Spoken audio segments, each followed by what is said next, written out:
Morning, everyone. Thank you for joining us in the conference today. This is the 9th year that we are convening for the Middle East Dialogue Conference. I would like to emphasize that the event is free and open to the public, so feel free to extend an invitation to friends and colleagues to attend.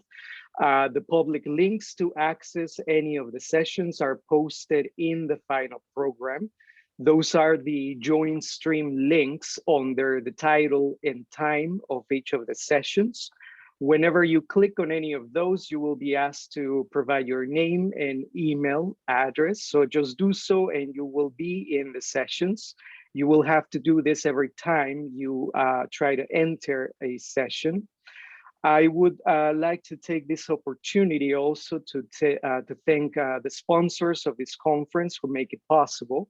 They are the American Public University System, the Next Century Foundation, and the Digest of Middle East Studies journal, which we publish. We publish a number of journals on different topics on public policy. And we have also a book publishing program through PSO's Westphalia Press imprint. So if you are interested in publishing opportunities, please do reach out to me and I'll be happy to talk to you about that. I would also like to thank our staff at the Policy Studies Organization who have been helping with this conference. Gabriela Fernandez, Rahima Schwenkbeck, and Samantha Smith.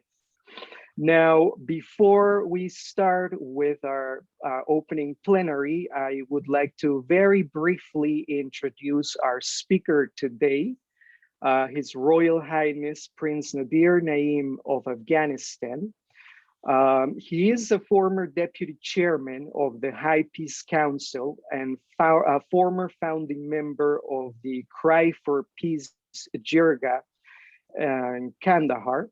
He's also president of the board of directors and founder of the Kabul Institute of Peace, which is a research organization that provides empirical on-the-ground data and public dialogue in conjunction with academic analysis to facilitate the peace building process in Afghanistan. I think I will stop there and I will pass the floor to Prince Nadir Naim of Afghanistan, who is joining us all the way from Kabul today.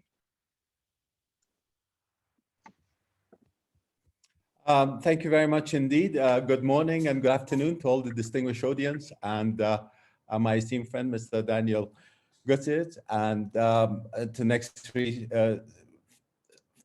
Foundation, and also to the sponsors of this program.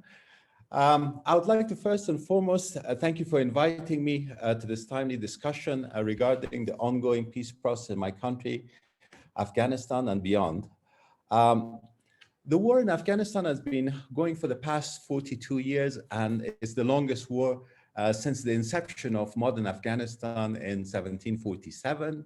The last 20 years marks the war in Afghanistan as America's longest war in its history.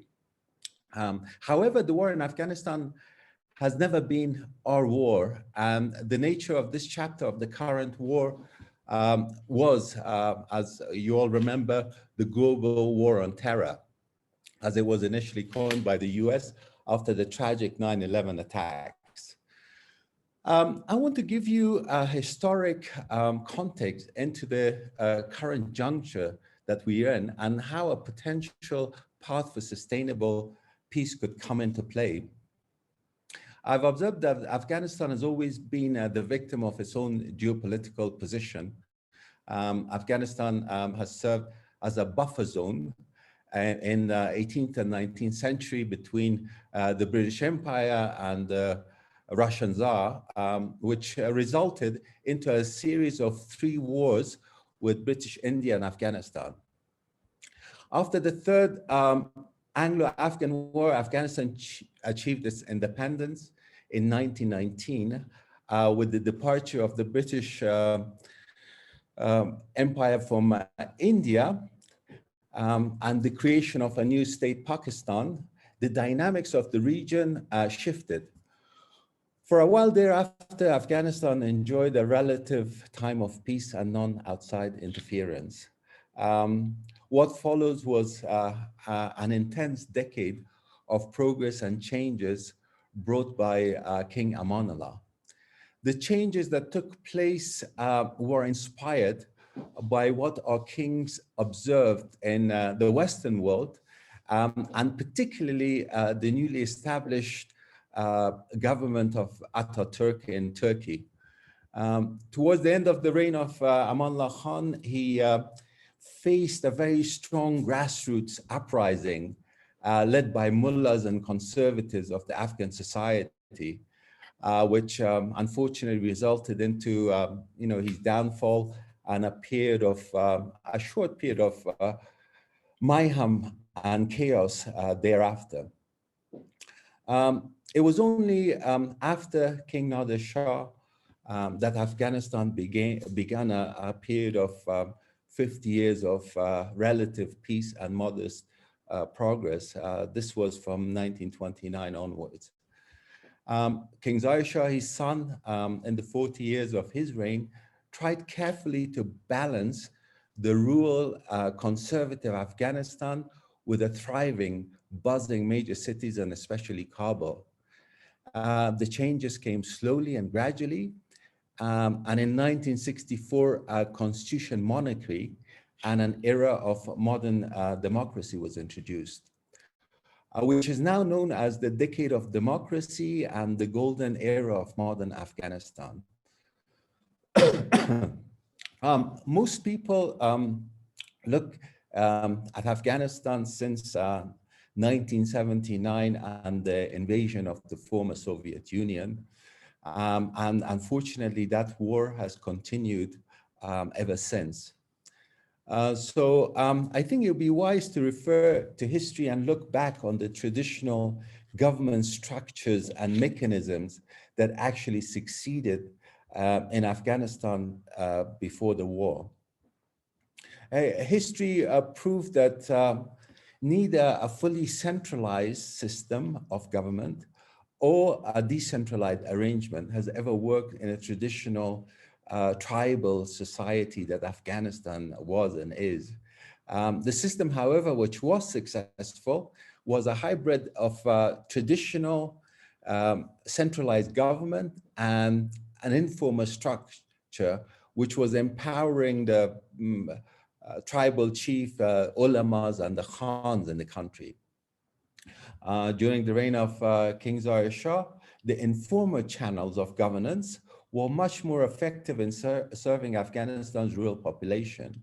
Most of the issues that rose in distant provinces and districts of Afghanistan were predominantly managed and resolved by those local informally empowered chiefs. The dynamic of the region started to shift at around 1970s, with the former Soviet Union still pursuing expansionism under the shadows of the Cold War on the north of Afghanistan. And on the south, Pakistan was going through a very difficult and challenging time after the big war with India and losing East Pakistan, which subsequently turned into Bangladesh, of course. The Russians injected the communism doctrine into the minds of the military students that were going there for training, while the Pakistanis nurtured the young and impressionable students who had returned from the famous Al-Zahar University in Cairo. And these people were already under the influence of the kind of growing Muslim Brotherhood. These two sides, upon their return, started political parties and political activities, and the center of all these commotions was the Kabul University, in fact. So eventually, the lefties staged a coup and basically ended 155 years of the Barakzai rule in Afghanistan. Very soon thereafter, Afghanistan found itself in the middle of a proxy war between the former Soviet Union and the US. The 10-year war that ended in 1989 resulted into a terrible civil war in Afghanistan, out of which the movement of the Taliban rose.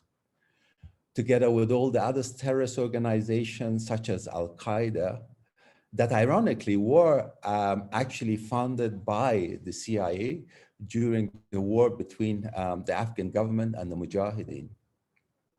So going back to 9/11 and what followed, a lot of critics would argue that fundamental mistakes were made that outside the Taliban and basically led the opportunity for the rise of the Taliban again.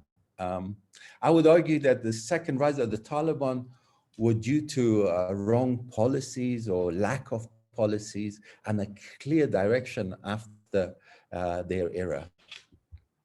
The lack of a clear roadmap and regional interference did not allow the establishment of capable circles of formal and informal powers that Afghanistan once enjoyed. The people who came to the power, in fact, were the same warlords that plunged Afghanistan into a civil war in the 1990s. The millions of unaccounted US dollars that poured into Afghanistan helped create one of the most corrupt governments in the history of Afghanistan. Presently, we feel that the gains of the past 20 years look very fragile at best, unfortunately. The policy of the Trump administration, a US troops withdrawal, now looks imminent. Historically, we've had a very poor record of the aftermath of any invading forces withdrawing from Afghanistan and what actually has followed suit. But with all that said, I do feel that there's a glimmer of hope that could help Afghanistan in the right path. And I'd like to discuss that with you now. After 42 years of war, Afghanistan, I truly believe, does have a window of opportunity for the return of peace in Afghanistan. And the Afghan people are cautiously optimistic that maybe the end of this long war is at sight. The peace process is also very much tied to the US withdrawal or troops withdrawal that was set in motion during the time of President Trump. And after a historic deal that was signed with the Taliban on 29th of February 2020 in Doha.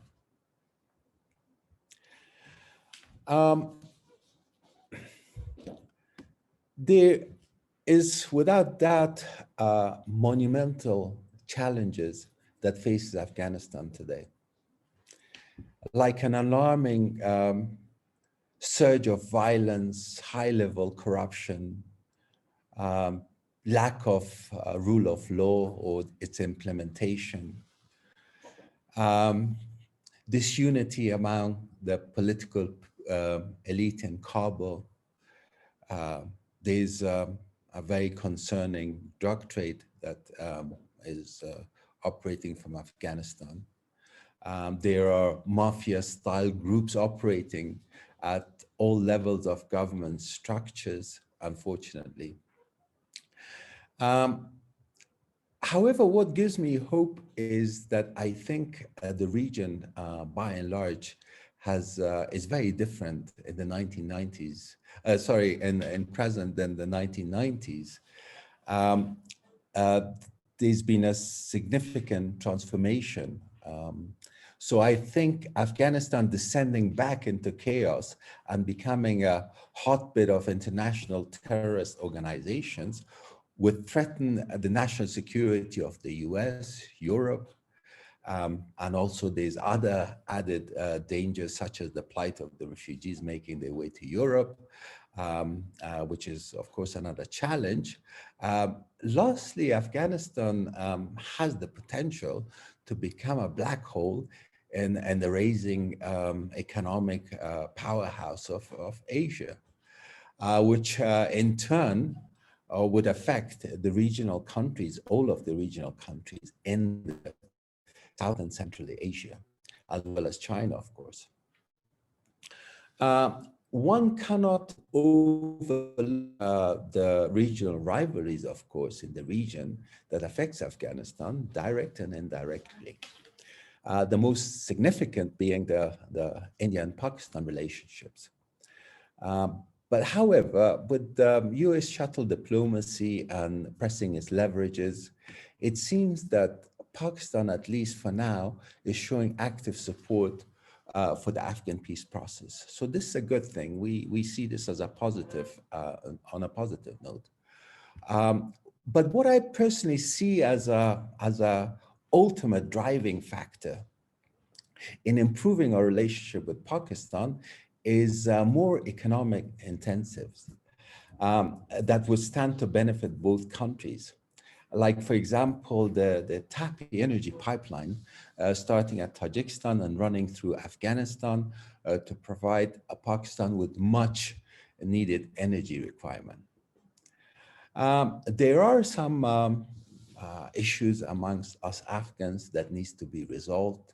But I see them solvable, so long as there's not too much interference from the outside, and for our political leaders to understand that unless if they compromise, their future is going to be a zero-sum game.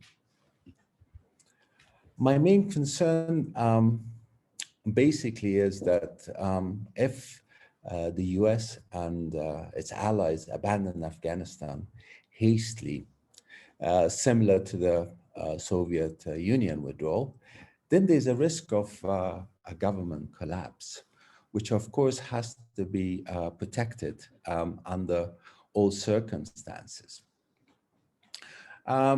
Coming to where we at with the peace process, you may all know that part of the U.S. Taliban agreement was very much based on 4 steps. Right now, we are in probably the most important step, which is the intra-Afghan negotiations. Unfortunately, the negotiations in Doha between the Afghan government and the Taliban were moving very slowly. This is something that's not in a way surprising, considering that there's been an ongoing war for a long time in Afghanistan, and the two sides who are sitting on the negotiating table have actually been at war for the past 20 years.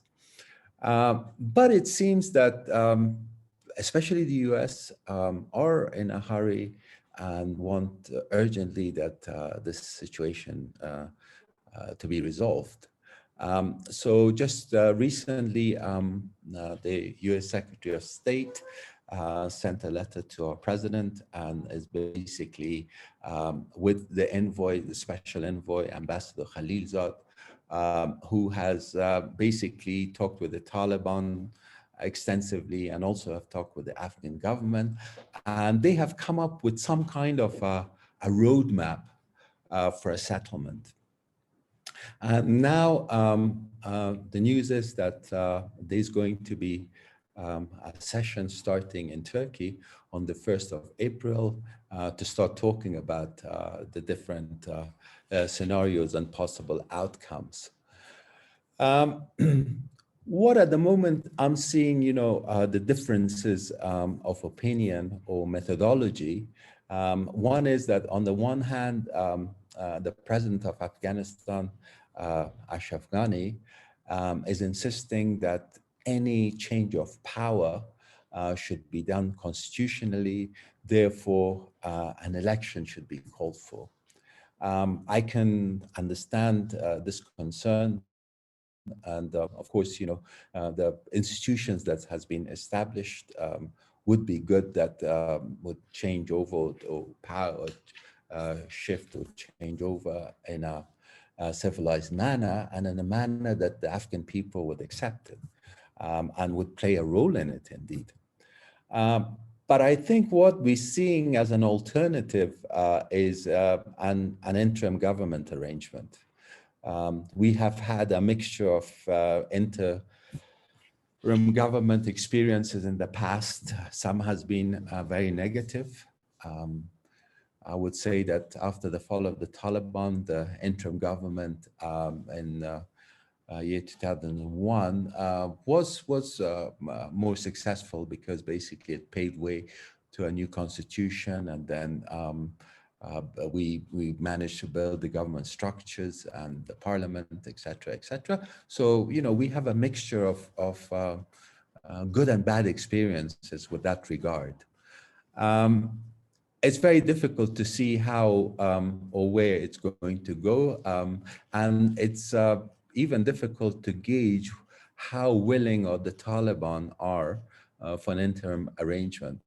What I did notice in that roadmap was that the Taliban had suggested that they're not going to actually take part or be part of this interim government. I think the concession that they were going to get was to have a strong shura who would be representing them.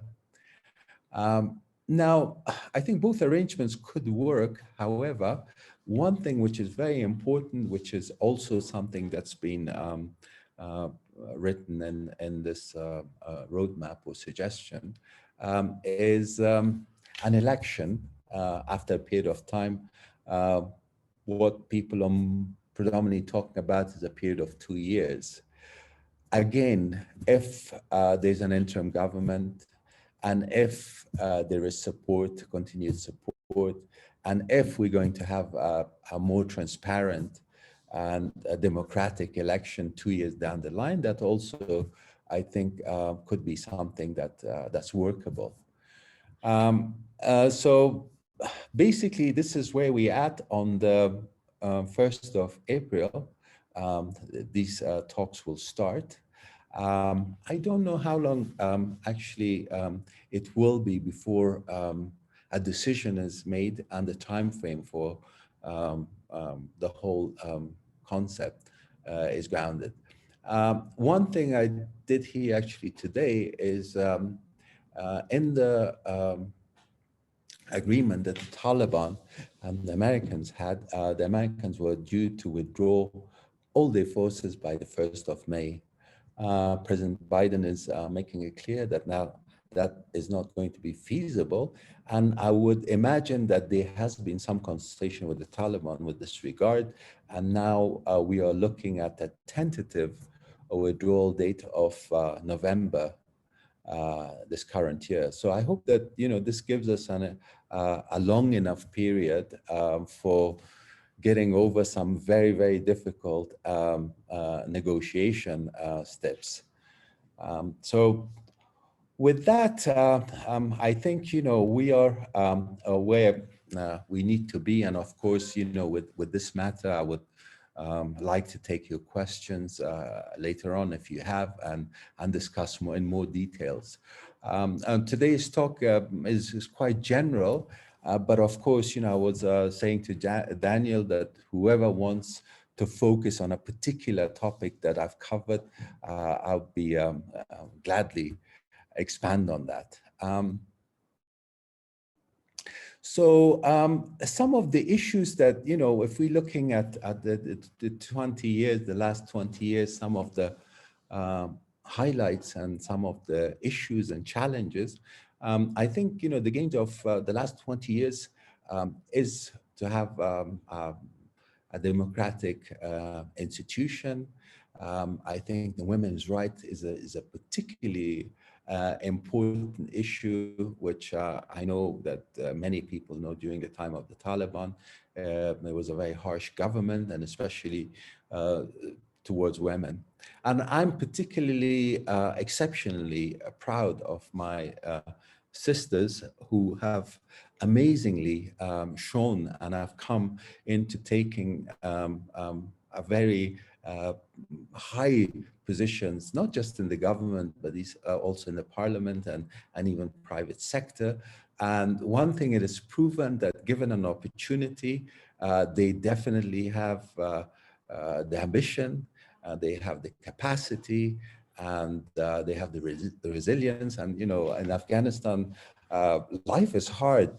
Doing anything in Afghanistan is hard, but for women it's still hard. We still a male-dominated society.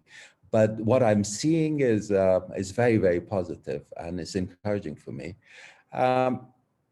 For me, the other personal real gain has been the new generation of Afghans.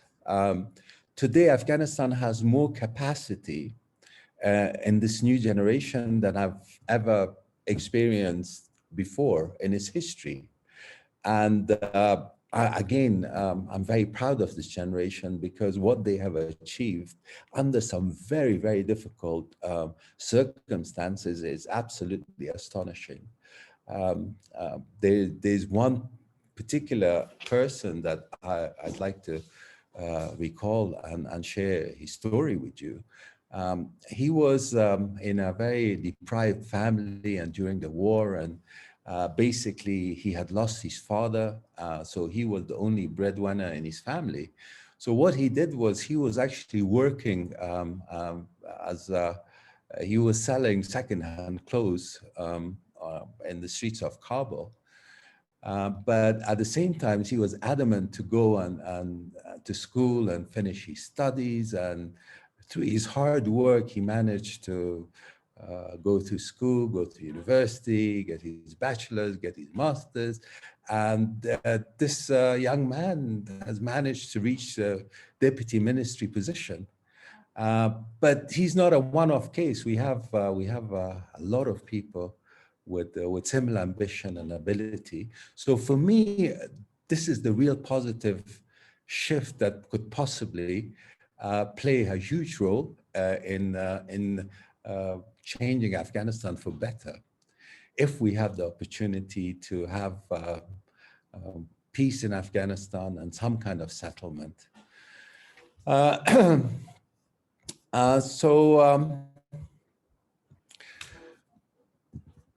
Basically, some of the other notes that I had and points of concerns that, you know, of what the red lines would be, is of course, you know, preserving these gains, these social gains. But on the other hand, we also have had, you know, very fundamental challenges. The drug trade has been a huge challenge. It's had a very heavy and grave effect on our society. We have maybe over 2 million drug addicts in Afghanistan. And of course, you know, the drug trade going to Europe and the US and it's causing the same kind of issues there. The policies, I think, that were used were not effective. But I think there are ways to certainly tackle these issues. If there's a government with an agenda to really tackle the challenges that we currently have, I think all these possibilities are there, and we could diminish those challenges. I truly believe in that. So I think I've talked enough for now, and if there are any questions, I'd love to hear from you, and maybe we can continue. Thank you very much. We have a question. I'm going to go through the list of questions here.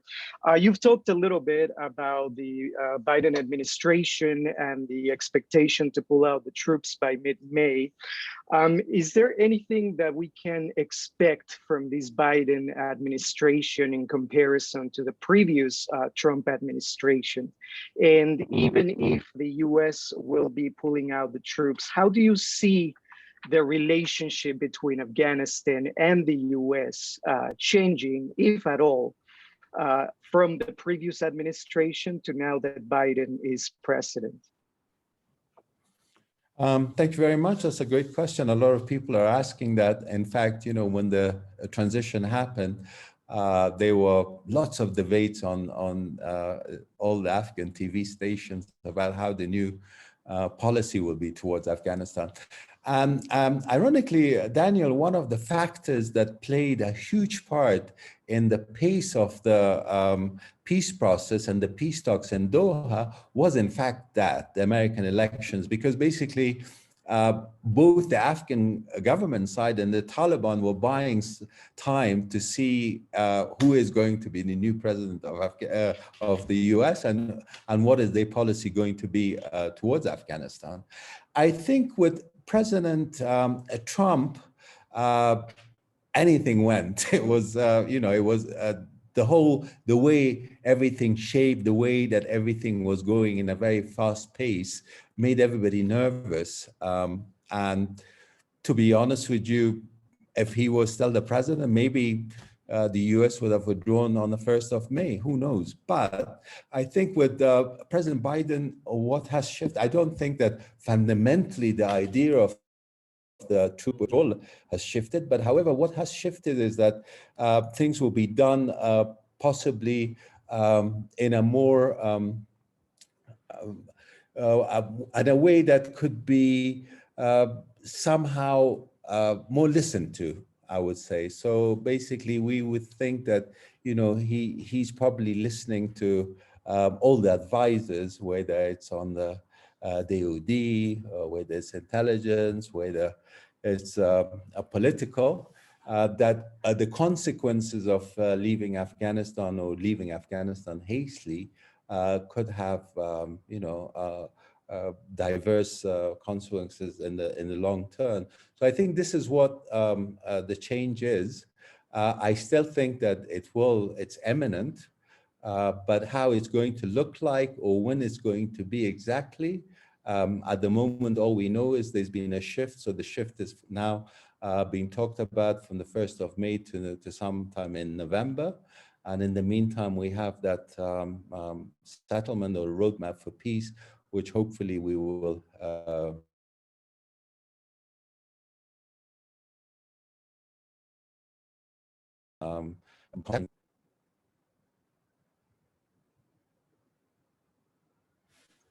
I'm going to bring Mr. William Morris from the Next Century Foundation to ask a couple of questions.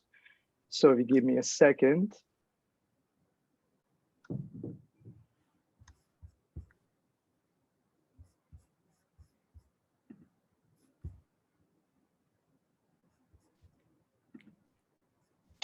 William, can you hear us? Sorry, I beg your pardon. No, thank you, Your Highness, Prince Nadir. It really is great to hear from you, and your very incisive thoughts are very helpful. I just would like to ask a couple of points. One is, if we're going forward and looking at a better future for Afghanistan, can the Taliban really be trusted in regard to a role for women's rights? I think we're all very concerned about this. And should the United States of America perhaps show more of a lead on this? I mean, the women have not been properly represented in the peace talks thus far. It is unfortunate. And the USA is in a lead role. Should they not be doing more to encourage women's participation so that women's issues are not sidelines? The other thing is second thing is the role of the governorates. I mean, is there we're worried about so much devolved, not enough devolved administration. Should budgets be devolved to the governorates more for education and infrastructure and so forth, and so that and then have governorates elections where they could take place, and would that be a way forward? And finally, third and final point is just the question of Pakistan. You emphasize so much. Is there a need? I mean, clearly, Pakistan has a major role in terms of being the only force that the Taliban needs to have on board. The Taliban needs some support from outside, and it needs at least Pakistan's cooperation. And so in order to get the Taliban to play a more constructive role, we need influence on Pakistan. Is the United States of America taking sufficient steps to bring Pakistan on board with regard to this peace process as the most important regional actor? Those are my thoughts. Thank you. Thank you very much, William. It's great to see you, of course, as always. I'd like to start with the last question first, if I may.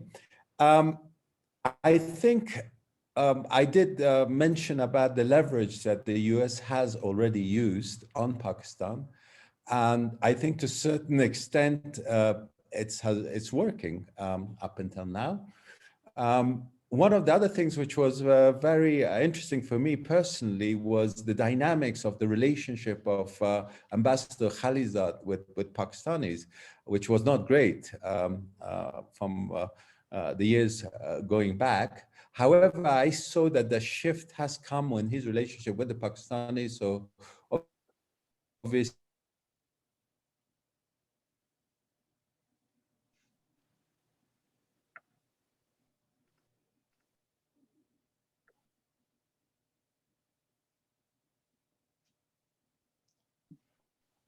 I think reception's sometimes bad in Kabul.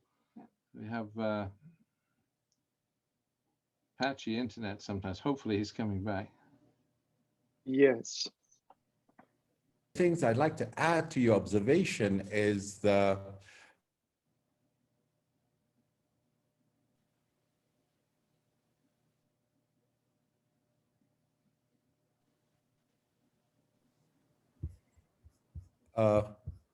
okay, have you got me back? Yes. Okay, sorry. One of the other things, William, I like to mention is also China. We think China will have a significant role to play in the future. And you know that China's Belt Road project is a huge project. And that certainly would need to have a stable Afghanistan, one. And number two, the amount of money that China is pumping into Pakistan and the infrastructure, I think China would have some kind of a say in this in a kind of a long term. So cautiously optimistic vis-a-vis that. Going back to trusting the Taliban or the sphere of influence of Pakistan over the Taliban, I think by and large, of course, it's a reality, but I don't think that we read it in a kind of a very deep way of how it stemmed to be this way.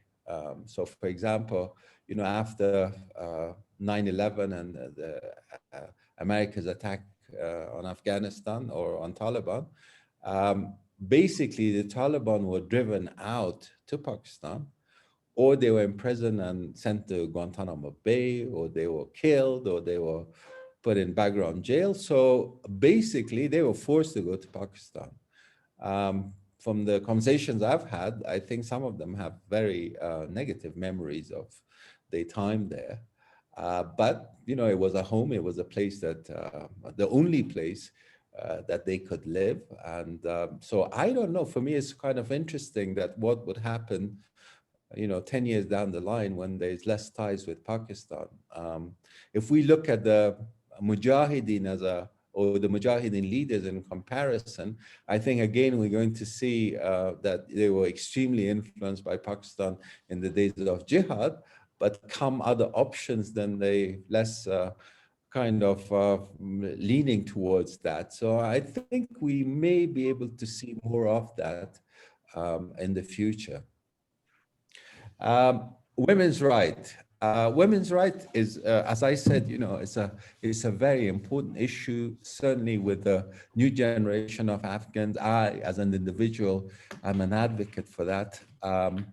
What I can share with you, which I think I have told you, William, but I think for the audience, is the encounter that we had with the Taliban in Doha We went there a couple of years ago. This was just a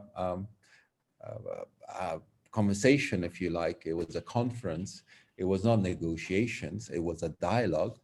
And in those dialogues, on the one side, you had the Taliban, who out of their group, 5 of them had served in Guantanamo Bay and was probably tortured and saw some bad days. And on the other hand, you had the 21st century Afghan women, which I think were well represented in that group. I think they consisted of maybe 30% or so of the group at least. And then the conversation started. So basically the question was that, are you going to allow women to have their rights? The response in short was that yes, apart from 2 posts, we don't have any objections with women taking any post.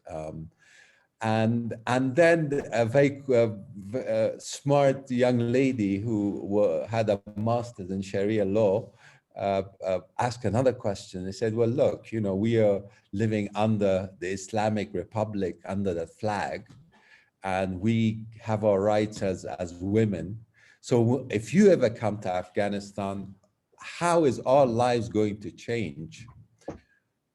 So one of the representatives from the Taliban started talking about the rights of women, the inheritance, and etc. The fundamental structures of the Sharia law with women. And she just basically turned around and says, I know all that, but what I want to know how it's going to affect my daily life from day to day. So I thought that was very interesting. William, I think there's a leverage, and the leverage I think will continue.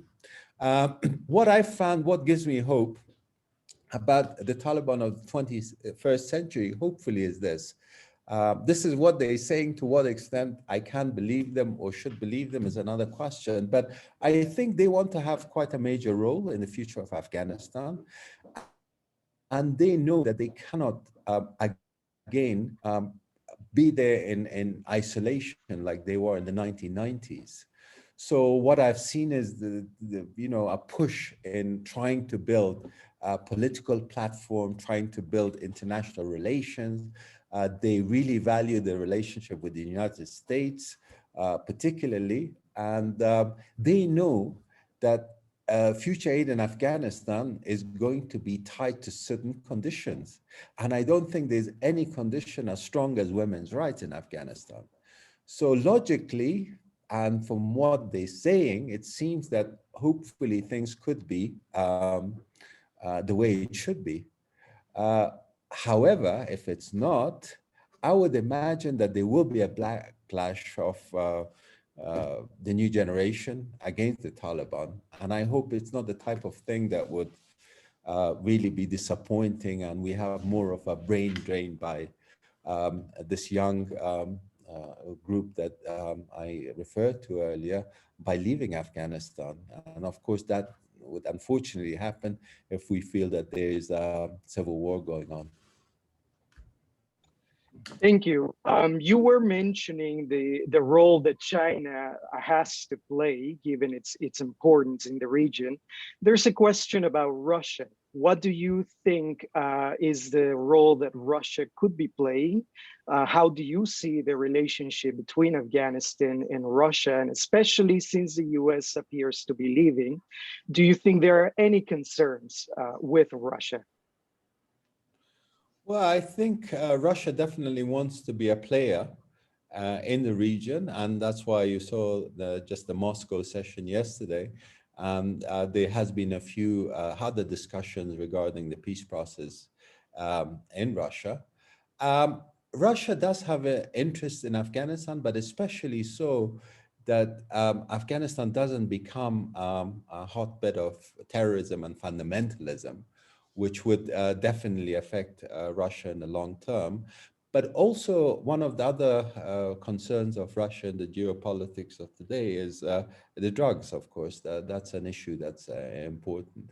And last but not least, and that's not just Russia, that's also Pakistan and Iran, is to have a government that's unfriendly, to say it in a polite way, So those are the things that, you know, they're looking. Of course, the border is very important with all the Central Asian countries, and fundamentalism or that type of 1990s Taliban type of government, the Russia would see as a threat. So luckily, you know, when we seeing at all the regional players, even nobody wants the 1990s Emirates style of the Taliban back, and I think the Taliban knows that. And if they make a mistake of wanting that back, then I think, you know, they will fail eventually.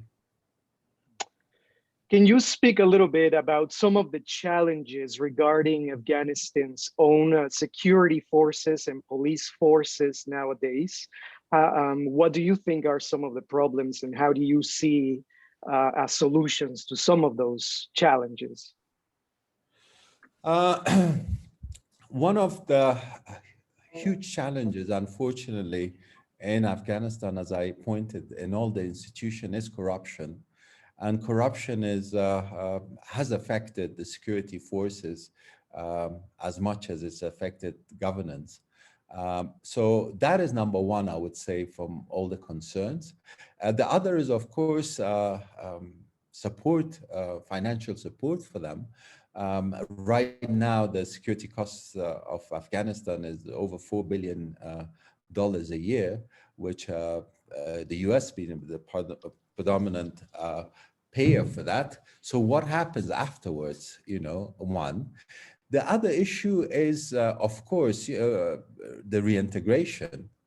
How are you going to reintegrate the security forces with the Taliban? And how is that mechanism going to work? Right now, one of the issues that I observe is, unfortunately, strong morals, because sometimes, you know, the whole structure or infrastructure is weak, especially in a country like Afghanistan. I think at best is challenging, but, you know, right now with everything that's happening, you know, we've had some dreadful cases whereby a group or a station has been surrounded by the Taliban, and they've not been able to get help for a long time. And sometimes, you know, so we've had desertations and surrender at some point. But I think, you know, by and large, what they have shown is they have shown a tremendous amount of courage and have fought the battles. I mean, predominantly right now, it's the Afghan security forces which are fighting the Taliban. They're having a limited amount of air support from the US and NATO, but they have had a very tough battle. So they're very courageous, but I think their future is very important of how I think the whole thing needs to be restructured, actually, because the huge threat of the war and the Taliban hopefully will be dissolved. So we need to be looking at a different type of security system in Afghanistan, hopefully. Thank you. I'll bring one more person to allow them to ask their question verbally. Nazif Sharani. Oh, he's a good friend of mine. Assalamu alaikum, Sardar sir. Thank you. Thank you for a very, very helpful history of the problems that the country has faced. I wanted to raise a couple of issues with you to see if you could comment on them. One is the extra politicization of identities within the country's politics. That is unprecedented in the history of the country in terms of how ethnicity has become central issue. And given the fact that the US has proposed for a transitional government and maybe afterwards, 50-50, that is, Taliban should have 50% who are basically of one ethnic group only. And also they have no woman amongst them. And the other side also is mixed, would be, I suppose, of one major ethnic group that has been leading in the political structure and in the rest of them. How do you foresee resolution of this particular concern in peace negotiations and after that? The second question I have is the sustainability of the security forces you just spoke. If US is to keep paying, well, whether that is sustainable, if not, you suggested restructuring. How would you propose the security forces to be restructured so that it can be sustainable in the long run for post-peace Afghanistan? Thank you very much. It's great to be connected with you after a long time. And I actually remember our conversations about the central and decentral systems. And I thought you were going to ask a question with that regard. But anyway, coming back to the Taliban, I think it's too early to say that, you know, what is the format of how they're going to be. And in the question of ethnicity, is there the kind of ethnic tensions as much on that side as it is on our side? This is a big question for me. Just recently, some friends of mine who were traveling to the north of Afghanistan, and their report came back with saying that predominantly the Taliban who are fighting in the north of Afghanistan, by and large, are non-Pashtuns. So this is totally different to the Taliban of the 1990s, where they were predominantly a Pashtun movement. When I talk to them, and you know, when I see how what their narrative is, I don't feel that there is that kind of ethnic tension as much as I see every day in Kabul, especially amongst the elite. So I think it's too early to comment on that. The lack of women, yes, certainly from their side, there's never been a single woman representing. Is that something that's going to change after the negotiation or settlement? I really hope so. But you know, if they're not going to be represented from their side, then I hope that it will be represented, or the percentage that's decent and should be will have some role in the government. The ethnicity question is something that has always bothered me, and I think in the long run, if we don't have a national vision for Afghanistan, and we think on own kind of regions and ethnicities, and I think that's going to be a counterproductive outlook in Afghanistan. One thing which both you and I know, Professor, is that we have seen an Afghanistan whereby all ethnicities lived in peace. And I remember, you know, being a child in school, and I don't remember what, I never even asked what my classmates' ethnicities were. But today it's a very kind of dominant factor in our political life and our social life. So I hope that changes in time. Going to the security structuring or restructuring, I think that would be quite a technical issue. And I think, again, it's very early to tell which way it can go, which way it should go. We don't know what we're going to be left with. What is, for example, what is going to be our outlook with what the donors have pledged in the last Geneva conference or beyond that. So I think we need to have a system. The most important thing is that it's sustainable, that it's affordable for Afghanistan.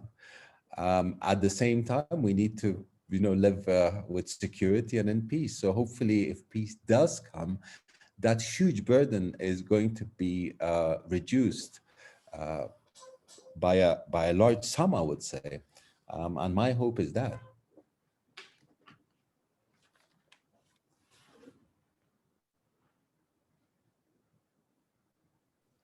Thank you. Nazir, you wanted to do a follow-up question. Yes, if I may, please. I wanted Yes. to point out the fact that, yes, there are reports that in the north, the war has been, since 2014, really moved from Pakistani frontiers into the former Soviet frontiers, so that there are people who are fighting in the name of Taliban in the north, but they are not represented in their delegation. In the 21-person delegation that they have in Doha, there is one Tajik, one Uzbek, and one Turkmen, and that's it, and no woman. So that obviously tells us something about even if there are people who fight in their name, they are not going to be included and represented in their leadership issue.